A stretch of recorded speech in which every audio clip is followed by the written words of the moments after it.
দর্শক, এই মুহূর্তে আমরা রয়েছি চট্টগ্রামের জঙ্গল সলিমপুরের যে প্রবেশপথ, সেই প্রবেশপথের একেবারে মুখে, এবং আমার ঠিক বাম থেকে শুরু করে একেবারে ভেতরে পর্যন্ত শত শত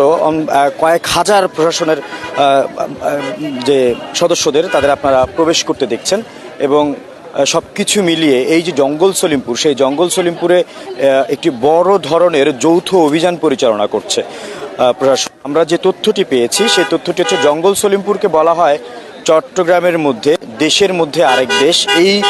প্রবাদটি শুধুমাত্র জঙ্গল সলিমপুরের জন্যই এটা কিন্তু সবাই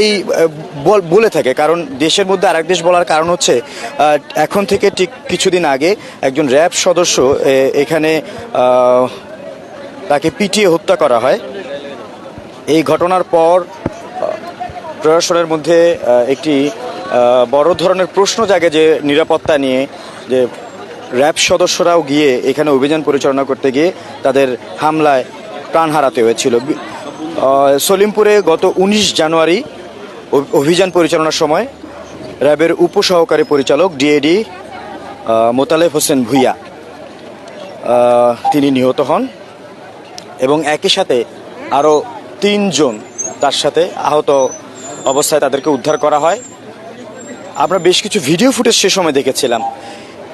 এই জঙ্গল সলিমপুরের ভেতরে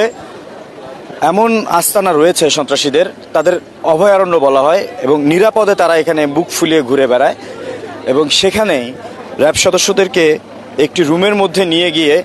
ব্যাপকভাবে নির্যাতন চালানো হয়, দাঁত ভেঙে দেওয়া হয় এবং তাদের হাতে থাকা অস্ত্র ছিনিয়ে নিয়ে তাদেরকে গুলি করে, আমি বলছিলাম যে নামটা মোতালেব হোসেন ভুইয়া, র্যাবের উপসহকারী পরিচালক ডিএডি, তিনি আমাদের কাছে থাকা যে তথ্য সেই তথ্য অনুসারে বর্ডার গার্ডের সদস্য ছিলেন, সেখান থেকে র্যাবে কর্মরত ছিলেন এবং সেই জায়গা থেকে কিন্তু